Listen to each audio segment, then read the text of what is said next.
All right, guys, welcome back. So we are on lesson 20, and this is page 43 at the bottom, and we are writing the correct time.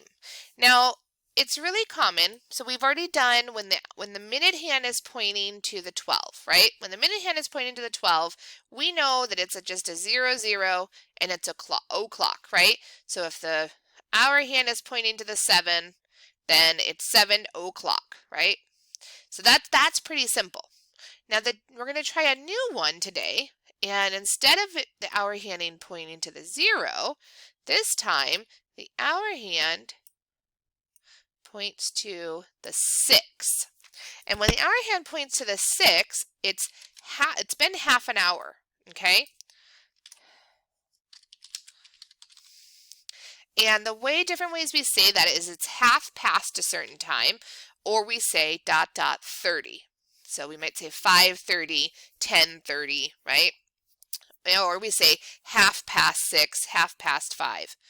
And really common mistake is we want to put the hour hand at the 7, but it's not. It's half, right? So it's halfway between the 7 and the 8. So it's still 7, but it's not 7 o'clock. It's 7:30. So the hour hand points to halfway to the next number. It's kind of like how some kids might say, I'm 6.5, or I'm 9.5, right? Or I'm 10.5. So this is half past the time it was.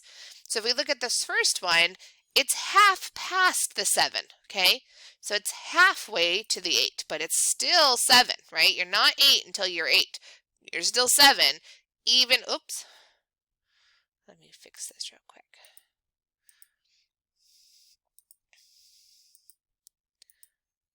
Even when you're 7:30, you're not 8 o'clock yet, okay?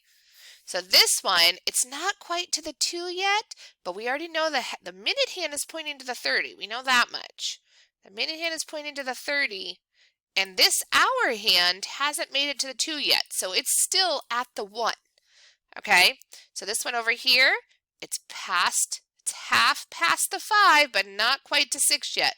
So it's still in the 5 o'clock, and the minute hand is on the 60 or on the 6, so that means it's been 30 minutes. Okay, so let's see over here. Our shorthand is the hour, and it is already past the 11, but it's not to the 12 yet, so it's past the 11. And our minute hand that touches the number 6, so it's 30 minutes. It's been 30 minutes. Oops, that's a bad 3. Okay. Ooh, my 3s are not wanting to stay today. There we go. All right. So you guys can finish these last 6 clocks, or 8 clocks here, right? And they're all going to end with a 30 or a half past. And you got to figure out the hour. So you know they all are going to end with a 30. I can't write the 30s today for some reason, but they're all going to end with a 30, and then you got to figure out the hour. What number did they just pass, but it's not to the next one yet? All right, so push pause and go ahead and do these ones, and come back to me when you're ready for number 2.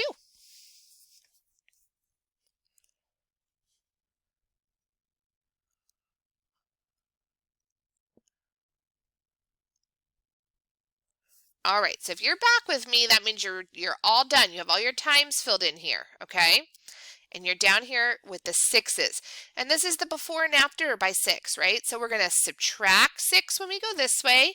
This is the subtract. And we're going to add 6 when we go this way. Okay?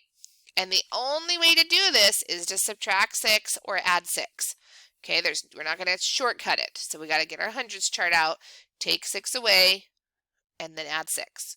Now the add 6 you could count on, but you're going to want to use your chart for it. So this one's take away 6, and then forward is add 6. So go ahead and push pause and do these, and the only way to do them is to just do it. I know I want a shortcut too, but there's just not an option. So finish this section right here and come back when you're ready to move to the next page. All right, so if you are back with us, you are on page 44. And I've been forgetting to tell you to write your names at the top, so hopefully you're remembering that. My name's at the top on this one. And on number 3, we're writing the numbers in order. Now, we got to look at all these numbers and say, when we're looking at the numbers in the hundreds chart, which number would come first, right? There's no 1, there's no 2, so I got to look at all these numbers. 6 is the smallest one, so 6 would come first, and then I'm going to cross that 6 off so I know I've used it, right? What comes next? Oh, 12. 12 would be next. So 12 is going to go right here. And then we're going to cross it off. And that's a silly cross off. I'm going to try that again. Cross it off. Okay, what's the next closest? 60? No, that's really high. Oh, 18. 18 is pretty close, huh? And then I can cross it off. And you're going to go all the way, and I'll tell you the last one is going to be the 60. 60 is going to be all the way down here. All right, so now you guys try to figure out the other orders of these rest of them. And then this subtraction, really this is just lots of practice. And I know it's hard and I know you don't want to do it. I'll give you a hint that it is helpful to get your ruler out and cover up one line at a time or point to where it's going to be. So if this was my pretend ruler right here, I might, let me just a second. Oops, hold on. Nope. Those are all my tools. You just got to see all my tools, all my secret tools. Let's see. If I was going to take my ruler, I would take my ruler and I would cross off like that so I can see, okay, this is where I need to write my answers. And then after I finish that row, I move down to the next row. And then I would move down to the next row. Okay, so go ahead and do these. And I know there wasn't a lot of time with me today, but that's because it's kind of a lot of work. You just got to practice, practice, practice. You'll be really, really happy once you practice these because it'll come where it'll just be really easy for you to figure out like, oh, I just know what my 9s are and I just know what my 4s are. Okay, so you'll get there, but we just got to keep practicing first. All right, so finish this section up here, putting them in order, and then finish your subtraction. And then you're done for today. All right, I'll see you next time.